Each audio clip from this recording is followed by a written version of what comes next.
Pernah kepikiran nggak sih, jalan, sekolah, atau rumah sakit bisa terbangun itu dananya dari mana ya? Ternyata semua itu karena adanya bayaran pajak loh. Tanpa kita sadari, kontribusi kecil dari masyarakat ternyata punya peran yang besar bagi pembangunan negara dan kesejahteraan bersama. Nah, yuk kita cari tahu lebih lengkapnya. Dan sebelum itu, kita perkenalan dulu.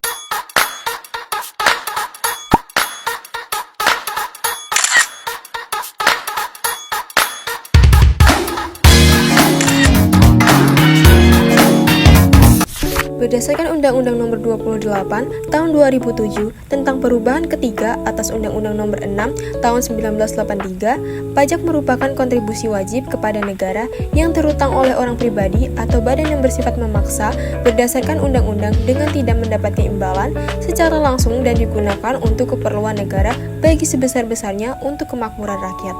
Pajak memiliki dua perspektif, yaitu perspektif ekonomi dan perspektif hukum. Dari perspektif ekonomi, pajak dipandang sebagai mekanisme pengalihan sumber daya dari sektor privat kepada sektor publik.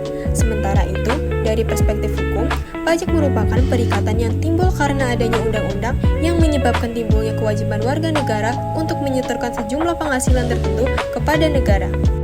Pajak hukumnya tidak wajib, namun jika kondisi negara dalam keadaan darurat, maka pajak bisa menjadi wajib.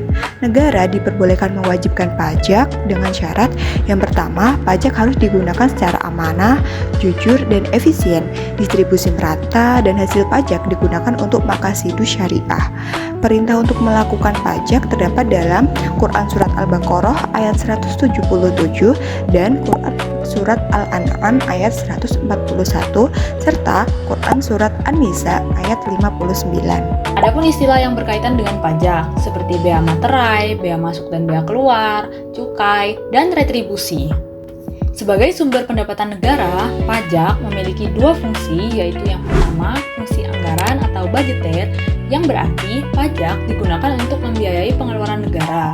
Dan yang kedua, fungsi mengatur atau reguleren, yang berarti pajak digunakan untuk mengatur kebijakan pemerintah dalam bidang ekonomi, pendidikan, dan lain-lain. Dalam sistem ekonomi Islam, sumber pendapatan negara dibagi menjadi pendapatan utama dan pendapatan sekunder.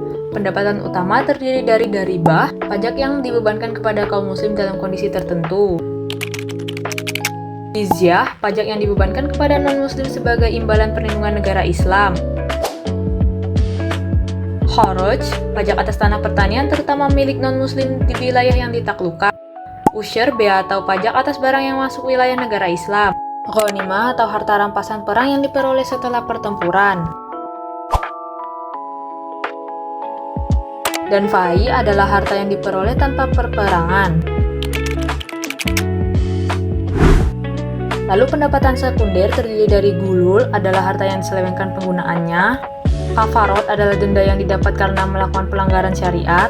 Luqata adalah barang temuan yang tidak diambil pemiliknya.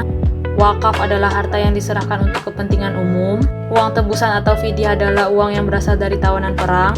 Khumus atau rikas adalah harta yang terpendam. Pinjaman atau qard adalah dana dari masyarakat. Amwal fadlah adalah kelebihan harta tanpa ahli waris. Nawaib adalah pajak darurat untuk kebutuhan yang mendesak. Hadiah adalah pemberian sukarela dari orang.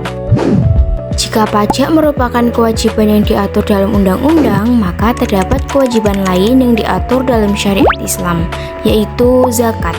Zakat bukan hanya sekedar kewajiban agama, tetapi juga merupakan bentuk kepedulian sosial yang memiliki dampak besar bagi kehidupan kita. Dapat dua sudut pandang mengenai zakat, yaitu secara etimologi dan secara terminologi.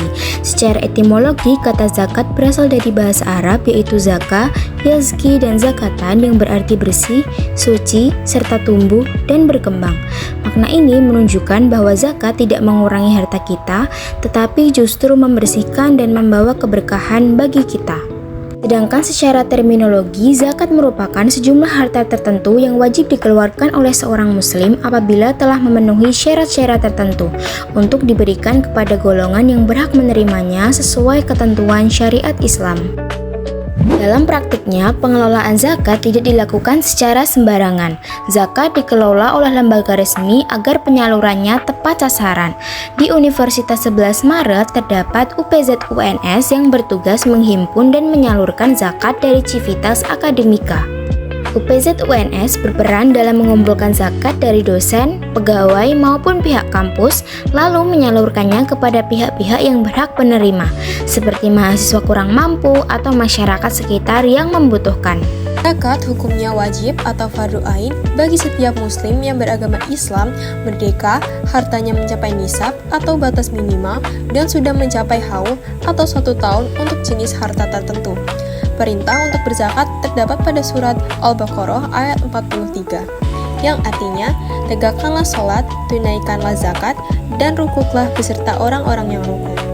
Serta Quran surat At-Taubah ayat 103, yang artinya, ambillah zakat dari sebagian harta mereka, guna menyucikan dan membersihkan mereka, dan doakanlah mereka karena sesungguhnya doamu adalah ketentraman bagi mereka. Allah Maha Mendengar lagi Maha Mengetahui. Sebagai seorang muslim, kita wajib membayar zakat. Sebagai warga negara, kita wajib untuk bayar pajak. Lalu, apakah mentaati peraturan termasuk ketaatan terhadap ulil amri? Apa itu ulil amri? Dalam konteks negara modern, ulil amri dapat dimaknai sebagai pemerintahan yang sah yang menjalankan pemerintahan berdasarkan undang-undang, mematuhi peraturan negara seperti bayar pajak dan mentaati hukum, termasuk bagian dari implementasi ketaatan terhadap ulil amri. Perintah untuk taat kepada ulil amri terdapat dalam Quran surat An-Nisa ayat 59.